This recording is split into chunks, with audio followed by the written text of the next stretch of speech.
Hey everyone, let's talk about plastic surgeries.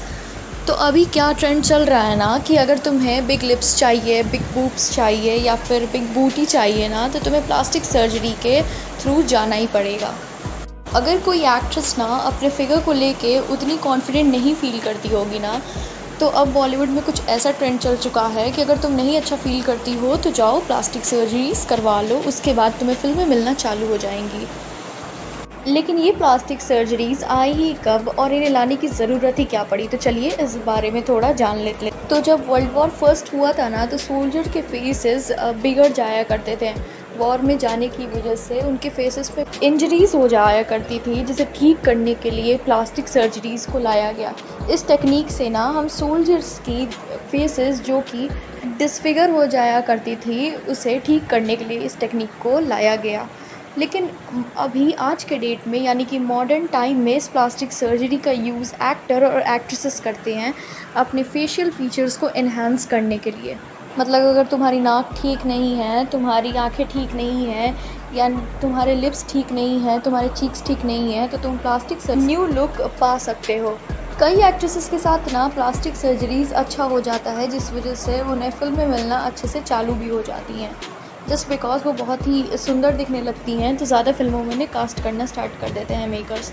लेकिन कई actresses के साथ ना सर्जरीज़ इतनी हॉरिबल हो जाती है कि फिर उन्हें फिल्में मिलना ही बंद हो जाता है। रीज़न बिहाइंड दैट कि क्यों ऐसा होता है कि कुछ एक्ट्रेसेस के साथ अच्छी प्लास्टिक सर्जरीज़ हो जाती हैं और कुछ एक्ट्रेसेस का चेहरा ही ख़राब हो जाता है।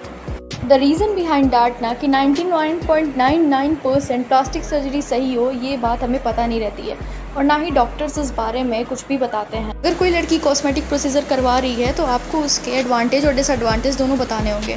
फॉर एग्जांपल प्रियंका चोपड़ा को एक टाइम पे फिल्में मिलना बंद हो गई थी, क्योंकि जब वो सर्जरी से गो थ्रू गई थी, उसके नाक के नोज ब्रिज को डॉक्टर ने शेव कर दिया था, जिस वजह से वो सांस नहीं ले पा रही थी। लेटर वो दूसरे डॉक्टर्स के पास गई और इस चीज़ को उसने ठीक करवाया। और भी बहुत सारी बॉलीवुड में ऐसे एक्ट्रेसेस है, जैसे कि कोयना मित्रा, जिसे फिल्म में मिलना ही बंद हो गई क्योंकि उसने प्लास्टिक सर्जरीज़ और बोटॉक्स का यूज़ किया।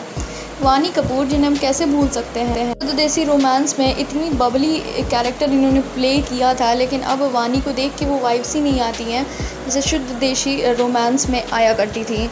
और भी बहुत सारे ऐसे लोग हैं जिनकी प्लास्टिक सर्जरीज़ हमेशा गलत हो जाती हैं और उनके फेस हॉरिबल जैसा दिखने लगता है। तो डॉक्टर के पास जाके कहते हैं कि उन्हें और भी बिग लिप्स चाहिए, और भी बिग बूब्स चाहिए, और भी बिग आईब्रोज चाहिए, और डॉक्टर्स बिना सोचे समझे कर देते हैं, लेकिन ये नहीं बताते हैं कि ये चीज़ें आपके चेहरे के लिए कितनी हार्मफुल हो सकती है। आपका चेहरा पूरा इससे बिगड़ भी सकता है, इसे ज़्यादा मत करवाइए, क्योंकि एक बार प्लास्टिक सर्जरीज़ हो गई तो इसे ठीक कर बहुत ही मुश्किल हो जाता है। क्योंकि अगर आपने एक बार अपनी सर्जरी करवा ली तो उसे दूसरे डॉक्टर से मिलकर ठीक करवाने में आपको बहुत टाइम लग जाएगा। आयशा टाकिया के साथ भी कुछ ऐसा ही हुआ था। आयशा टाकिया बिग ब्रेस्ट चाहती थी, वैसे तो उन्हें बिग ब्रेस्ट की सर्जरी पहले से ही करवाई थी, लेकिन वो जाके और भी इससे ज़्यादा इन्हेंस करवा दी, और भी फिलर्स और बोटॉक्स यूज़ करवाई, अपने चीक्स को पतले करवाई, नोज़ ब्रिज को शेप करवा के उसे थिन करवाया, जिस वजह से उसकी खूबसूरती ख़त्म ही हो गई। जितनी फेम आयशा को वांटेड से मिली थी, उस हिसाब से आयशा आज बॉलीवुड की टॉप एक्ट्रेसेस के साथ रहती। For example Aishwarya, Priyanka, Deepika, Anushka and all. लेकिन एक प्लास्टिक सर्जरीज उससे उसकी करियर को भी तो बर्बाद कर दिया। उससे फिल्में मिलना ही बंद हो गई और फिर उसने शादी करके लाइफ को सेटल करने के बारे में ही आगे सोच लिया। कुछ एक्ट्रेसेस के साथ तो ये सर्जरी इतनी दिक्कत करती हैं कि उन्हें लिप्स को हिलाने में भी प्रॉब्लम हो जाती है। फिल्म रीज़न बिहाइंड दैट कि वो अपने स्किन को इतनी स्ट्रेच ही नहीं कर सकती हैं कि वो हंस सकें या सही से डायलॉग डिलीवरी कर सकें। अनुष्का ने भी फिलर्स यूज़ किया है और वो उसके साथ बहुत कंफर्टेबल फील करती है, लेकिन वो फिलर्स हैं जिस वजह से उसे निकाला भी जा सकता है, तो ये कोई बड़ी बात नहीं है, फिलर्स कोई भी यूज़ कर सकता है।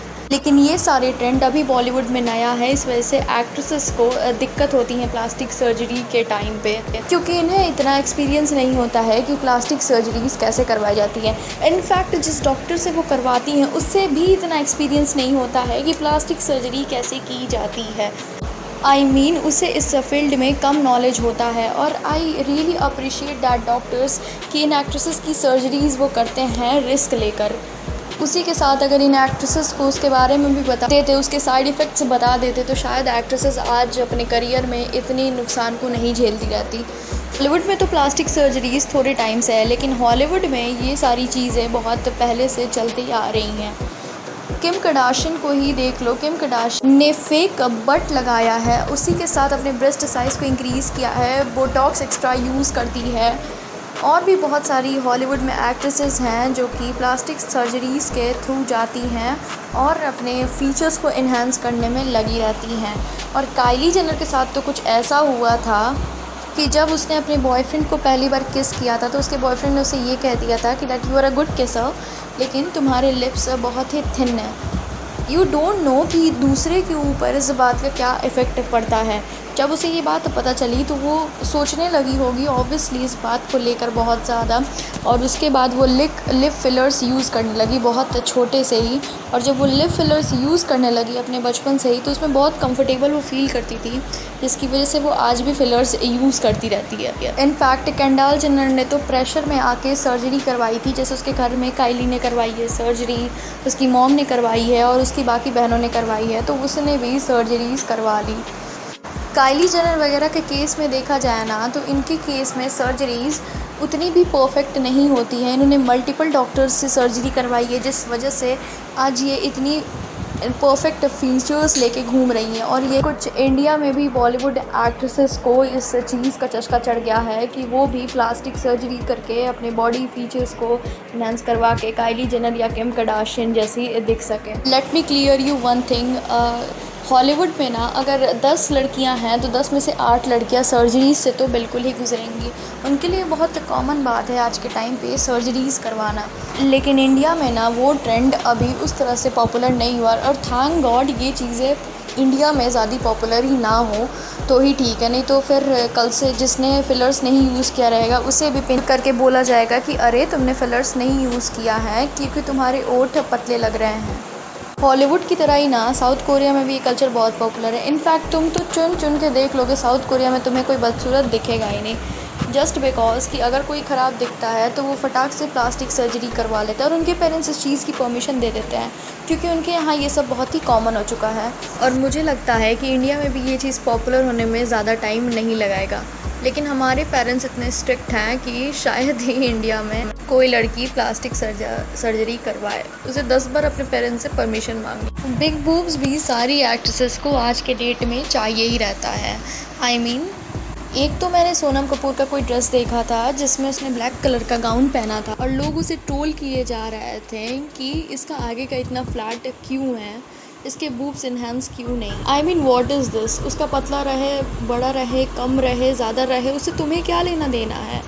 पीपल नेचुरल क्यों नहीं रह सकता है, उसे हर चीज़ में कुछ ना कुछ गलतियाँ दिखी जाती हैं। I mean, उसने एक सिंपल सा गाउन पहना था, उसमें उन्होंने क्या नोटिस किया तो उसके बूब्स इतने फ्लैट क्यों हैं। सोनम आज के डेट में कहीं भी जाती हैं ना तो अपने बिग बूब्स को ज़रूर दिखाती हैं, जैसा लगता है कि वो उस बात को लेके बहुत ज़्यादा इफ़ेक्ट पड़ा था उनको, जिस वजह से वो ज़रूर शो करती हैं किसी भी ड्रेस में अपने बिग बूब्स को। मतलब एक्ट्रेसेस को अब ये भी करना पड़ रहा है, मुझे तो यकीन भी नहीं हो रहा। और भी ना जाने अब एक्ट्रेसेस को क्या क्या करना पड़ेगा। एनीवेज, सो या दैट्स ऑल अबाउट टुडे। इस वीडियो पसंद आया होगा तो लाइक कर देना, चैनल को सब्सक्राइब कर देना।